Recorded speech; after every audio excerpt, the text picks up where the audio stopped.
Roy in Exeter. You dabble a Yeah, bit, Roy. yeah. Well, I've moved to Exeter. I've been down a couple of years because I'm not allowed in my old city because I'm a prolific thief. Yeah. Anyway, Merry Christmas. But I've done a lot of thieving in the past, and I'm not allowed in certain cities. I can't really mention them because I do go. I'm still doing what I'm doing. If you know what I mean. But I started off doing it for like drugs and stuff, and then to pay for a debt, and then obviously it carried on from there, and I can earn good money. Who did you Um, sell it to, the stuff you got? just round bars, clubs. Like I've sold it to my best mate. He's called Alex, and that went into super drugs. I get all the shavers, if you know around Liverpool. Get all the shavers and that. In and out, in the shops, going to shops, in and out. Jackets over my arm. I've had So you neck tend, jacket. so you're not stealing food. You tend to buy items, do you, that can be sold? I have done cheetah. I have done food as well. Like I do get food stuff for people, orders and that. Even women here in the bars, not just men in the corners. So my worst week, it's not really about money, but worst week is probably 200 and 600 at the best. I've got another mate that helps me out.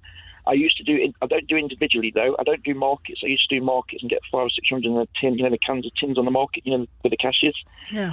It sounds wrong, but I don't do that. No, I go for bigger shops now. Well, and it all is that. wrong. It doesn't just sound wrong. It is wrong. Yeah, but Conservatives have done us all wrong. And I know people the women that really needed help and the baby stuff and all that, and I've really helped them out. They could have been starving, Sheila. You know what I mean? So I have done some work helping people out. There's a better way to live, though, isn't there? Well, look, every time I try to get, I mean, everybody knows me now, so I'm not even allowed in town. I'm just go, Roy, get out. Every time it's just, so I've moved towns. Voice isn't really blending down it, but anyway, I've moved towns and that. And it's money that I could have got on the dole or something, but I'm getting it for other parts. But you've been so prolific that you're just known. People think, right, in no way is he coming in. The thing is, you can say, am I a prolific thief? But there were times I needed to keep myself living. I was doing it for my drugs that I was on, I drink as well. But the thing is, see, I've not been caught for a long time. I've been in court about a year ago. I've not been. The last time I was in any HMP, you're looking about 3 years ago. Then Glen Park, when I was in young offenders, which is up in Lincoln. And was that for stealing, or was it for something else?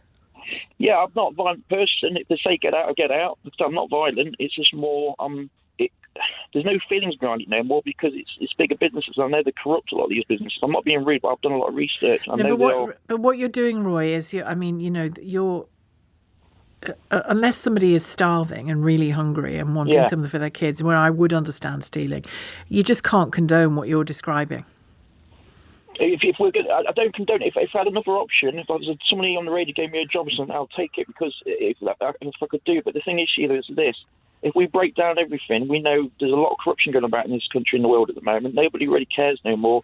And it's just sad Roy, that's not true. There's lots of corruption. Well, there's always corruption in the world. But it isn't true that nobody cares. You know, people do care and people try very hard. And then where's the jobs? Where's the jobs for everyone? What kind of job would you like? On benefits and doles and all that. That's what kind of job? What kind of job would you like? If you haven't got one? I mean, I want a job where I could not too. I mean, my dad used to work at Rolls Royce and that. I want a job where it's not too. You know, I'm not really into too much stress and all that. You know what I mean? I don't want a lot of stress.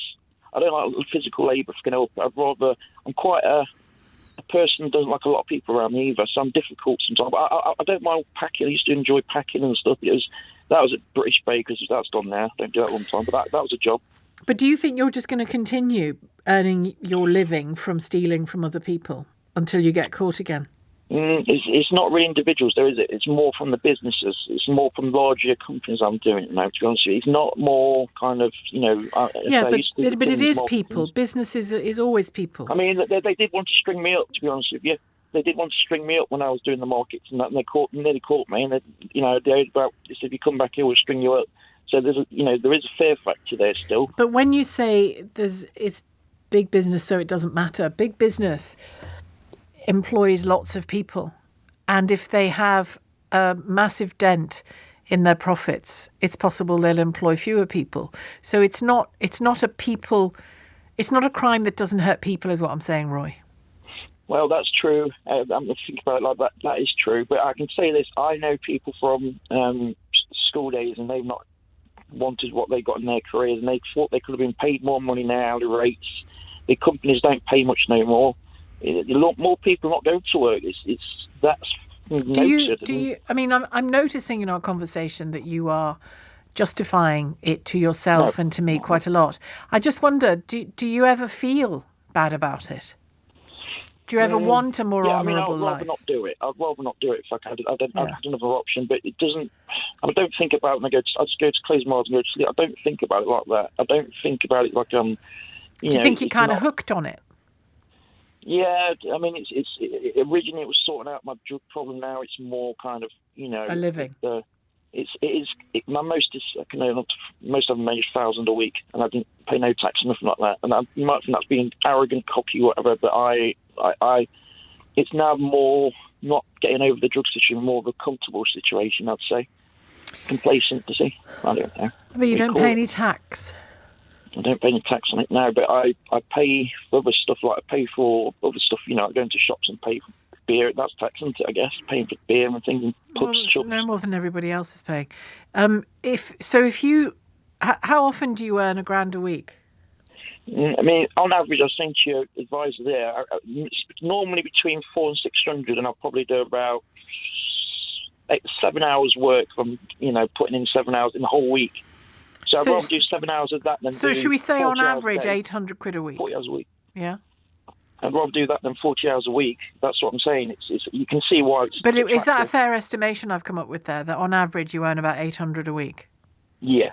Easy. I've got easy. I can sell. It really depends on what I'm selling in the pubs. And so you're taking home £3,200 a month, no tax. Yeah. Multiply that by 12. Because I've got.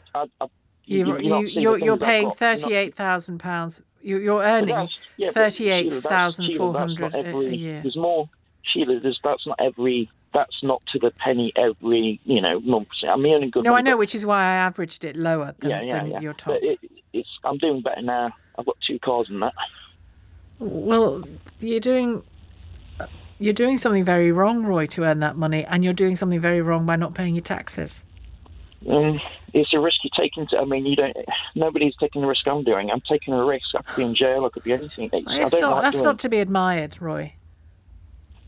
I mean, I think I'm risking jail. You should admire me. You're only risking jail because you're breaking the law.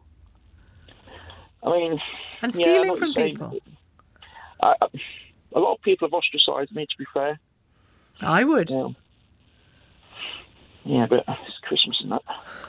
How did it get this bad, Roy?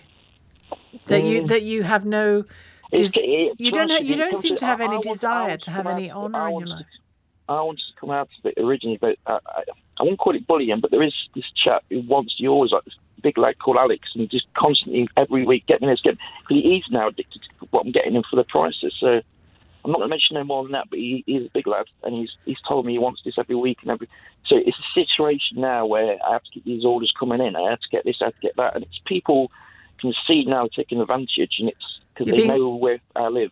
So you're being pressurised into it. Pressurised. So I kind of feel that I have no choice in a way now from this person. Many of you are calling in on shoplifting, either with your confessions of crimes or your reflections on it. And there's a lot of anger actually coming through from people who heard Roy, a caller in the first half an hour of this discussion, who is a prolific shoplifter, can earn up to £1,000 a week, doesn't want to do any heavy lifting, and I don't mean shoplifting, I mean any heavy work, doesn't want to do a 30 to 40 hour week, doesn't pay any taxes, has 2 cars. So the more he described his life, the more furious lots of you got with him. This text here, Roy makes me despair. Stealing, paying no tax, running 2 cars. I earn less than that and have HMRC emailing me every week, chasing me to complete my tax return. I've always paid every penny I owe. It's depressing. 'Tis depressing. Matt in Maidstone. Hello, Matt. Hi, Sheila. How are you? I'm fine, thank you. Yeah, you went out with somebody who was a prolific shoplifter.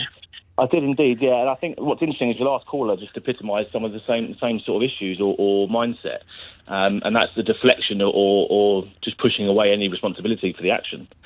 And ultimately, I think it comes down to issues in society. And all I heard from Roy there was that he's just very lazy and has no respect or honour. Yeah. And that's exactly the same for my ex-partner. Hello. You were very annoyed by Roy.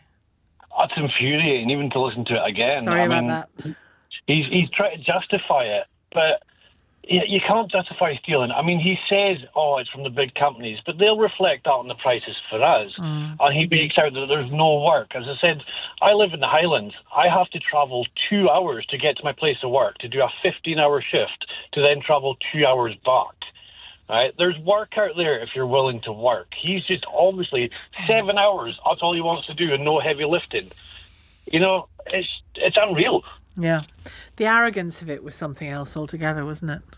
It is. I just can't get over it. And he's like, but, I'm being pressurised to do it. No, you've got a choice in life. And I've got 5 kids at home. I go out to work through the day. My wife is a care worker. She works at night time. And we do what we have to. We don't like paying tax. Nobody does. But you have to. It's infuriating. It really is infuriating. It is. I think we're a little bit too soft here, I'm afraid. I think we're just too soft. I think we are too. But it's about having the correct infrastructure with which to be hard on people, isn't it? Tougher on people. And we don't. And Roy, no help for Roy. Roy needs to maybe, I don't know, have some military training. Yeah. That might have helped him in life. Conscription? I don't know. I don't know either. I don't know whether conscription is the answer. Stuart has called from Enfield. There's a lot of it about, Stuart. Yes, there is. Yeah, I just wanted to say about Roy as well. I felt the sympathy for him at first, but the longer he went on, the more I just thought that he was just a lazy guy, and a lost cause.